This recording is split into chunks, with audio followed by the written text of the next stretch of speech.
The other big story that we have been tracking, it is the question about Tahawwur Rana and how he has in fact been extradited to India after a long effort. But the question is, what will he reveal?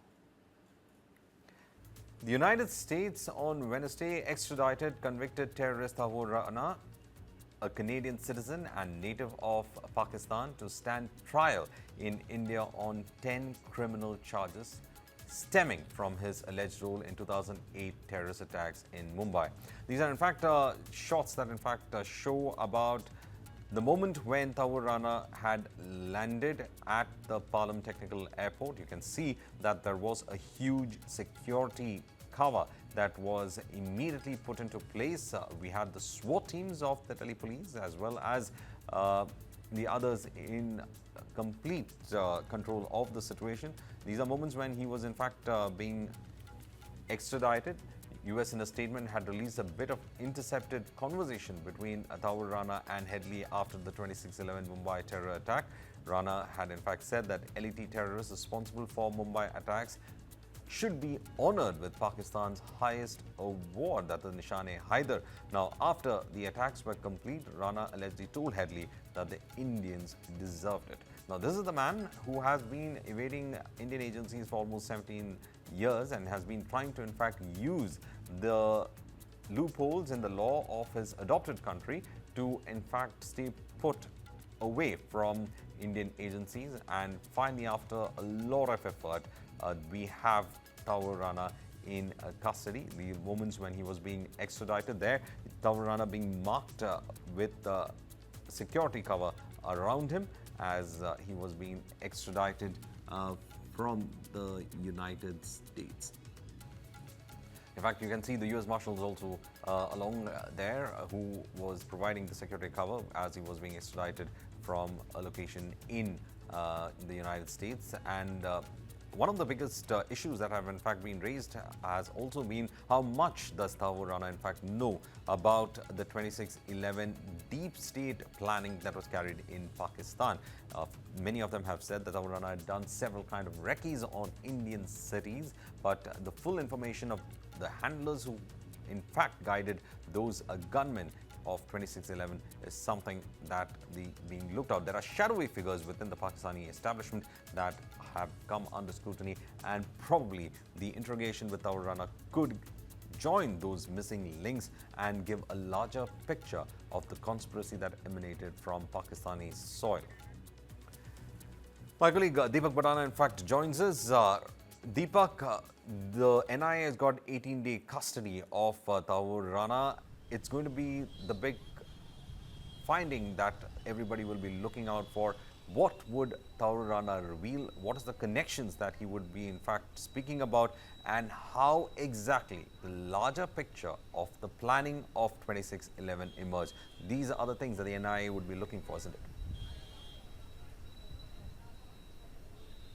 Good morning, Verghese. Now, when we look at this particular case, we have to understand the key role played by Tahawwur Rana in the 26/11 terrorist attack. Now, one understands that this man was a serving officer in the Pakistani army, particularly in the army medical corps over there. And when he left Pakistan, it's not quite clear if he was discharged honorably or if he was a deserter.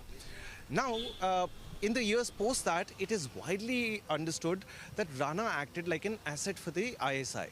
Now, in that role, he was instrumental in founding a company in Chicago called the First World Immigration Services. This company, in fact, also had an office in Mumbai, and Headley, who came into the picture just a few years later, became his partner in that company. And it was as a manager of that company's office in Mumbai that Headley was in India to reconnoiter some of the locations that were later attacked by the terrorists. So we have to understand that Rana played a key role here. When it comes to the investigation here, it will have a twofold effect. The first, that it will add to India's case about Pakistan-sponsored terrorism.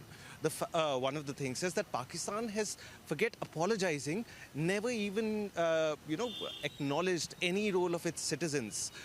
Years back, there was a report by a Pakistani journalist about where he interviewed Kasab's parents and some other individuals. That report is no longer found on the internet today.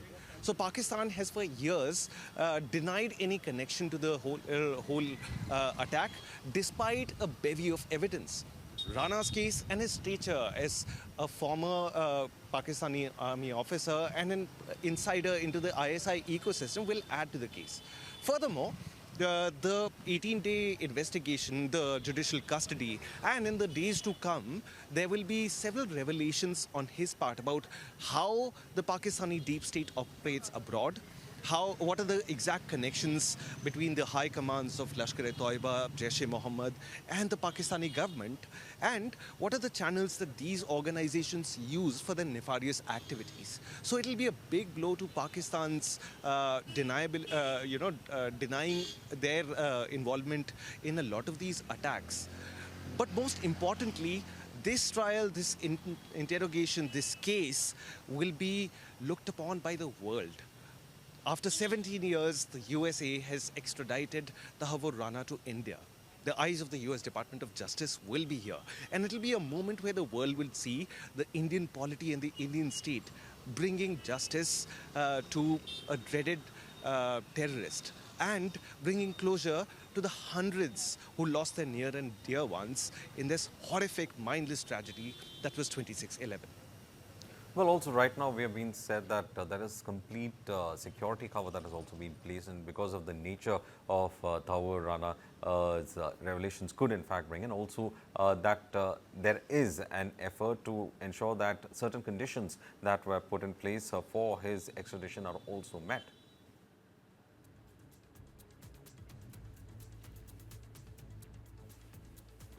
Actually depends on the idea is that there are two judicial systems and the expectation is that due process will be observed. So what we've been seeing since yesterday is that the Indian government has pulled out all the stops. They're leaving no stone unturned and they're going over every critical detail. So yesterday, once he had landed, there was a procedure that had to be conducted in which the US Department of Justice was also sent an acknowledgement or a receipt of his arrival in India. Beyond that, a magistrate, he was taken to a magistrate who then sentenced him to an 18-day judicial custody. So what we are going to see in the coming months is that the Indian state will go through every single formality, no matter the stature of the detail, but we are going to do everything to see that due process is observed and that justice is served. But one other factor has been is that, the question is that there have been relentless pursuit of those who were behind 26/11. And this relentless pursuit is what in fact resulted in Tahawwur Rana being brought in. So the officers who would have started investigation into Tahawwur Rana, then some of them must have retired, some are still in high positions, some have junior officers itself who were looking into it. So clearly it's going to be quite a wait. But we're also joined in by our input editor, Brijesh Pandey. One of the shocking facts, Brijesh, is over here is that here is a man who, after the attack, had said that these terrorists have to be given Nishan-e-Haider, which is Pakistan's highest honor.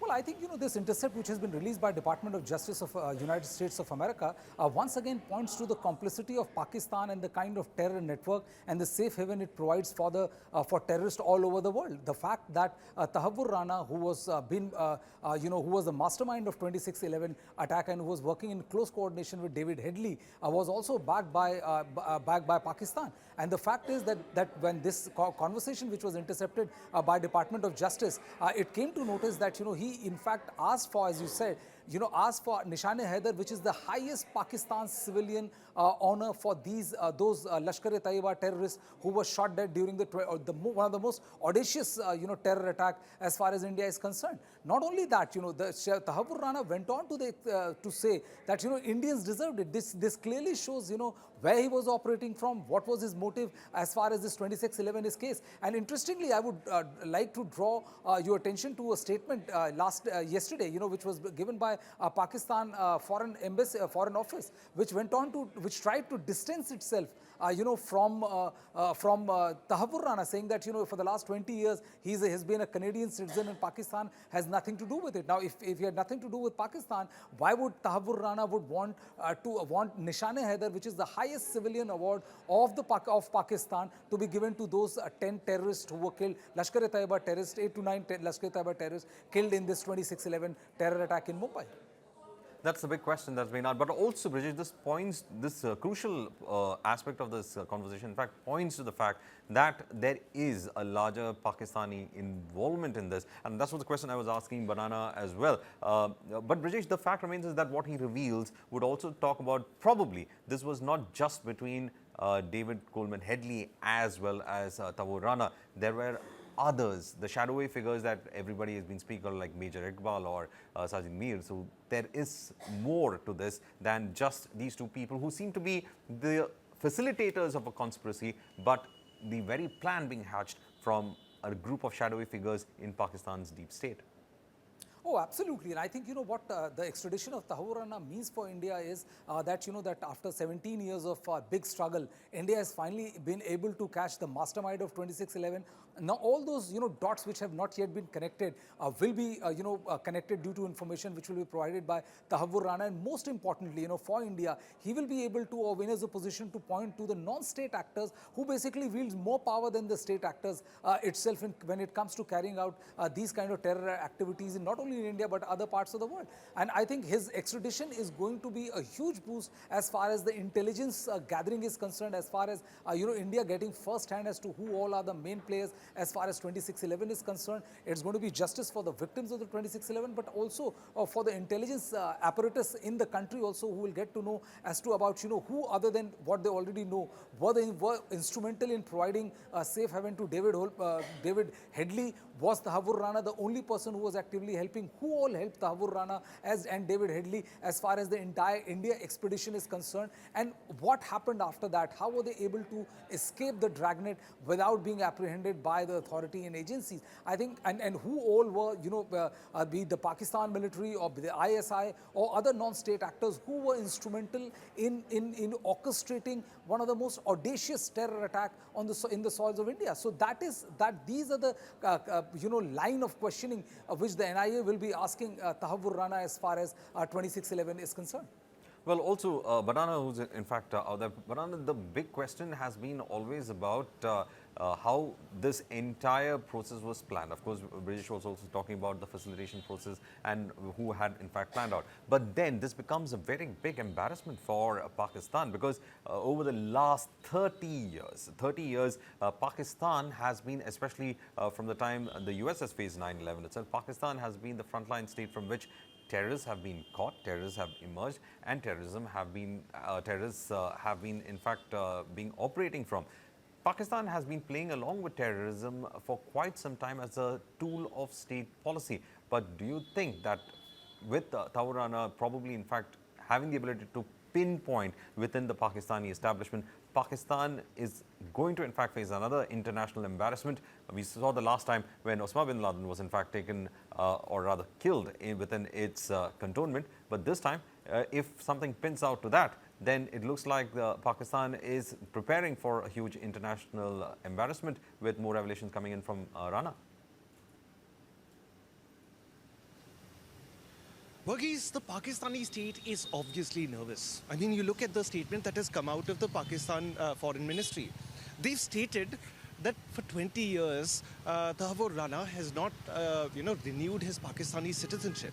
What they forget to mention is that out of those 20 years, for 17, he was undergoing some sort of trial or tribulation, particularly in the US and in Canada.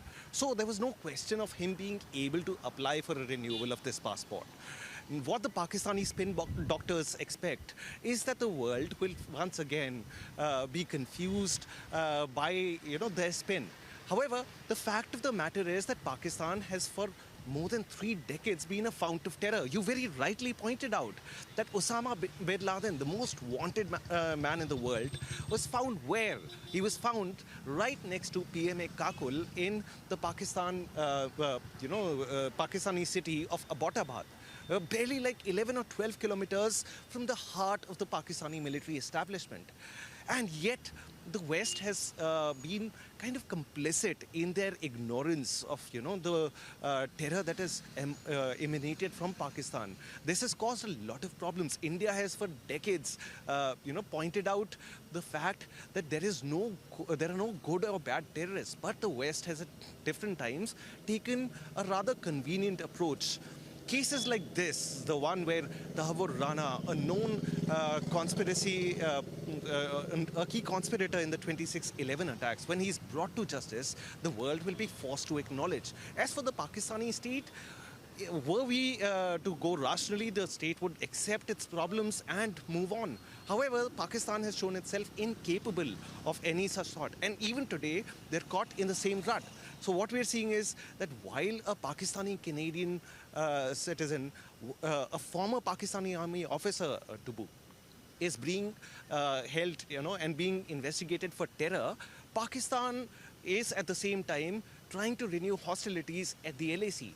The Pakistani general, Asim Munir, he says that they're ready to fight 10 more wars. So this doesn't seem like a state that is willing to look upon its actions, to introspect and to move on.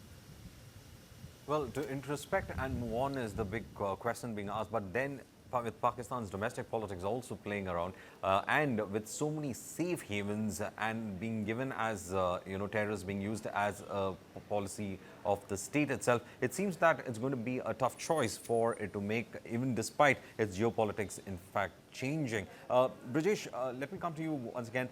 The question is that we all know that Pakistan has got India terrorist outfits being sheltered.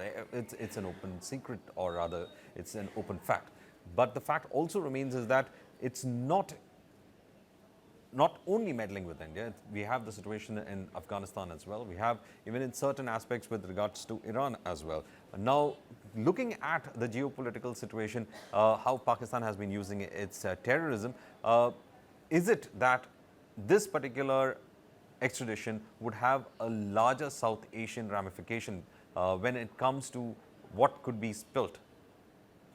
Well, I think, we have to divide, I will divide answer to this question in three parts. The first part is that, yes, it's a boost for India because they're finally, after 17 years of consistent persuasion of United States authority, they have been able to extradite the mastermind of 26/11 to the country to face the law, as per the law stand as far as India is concerned.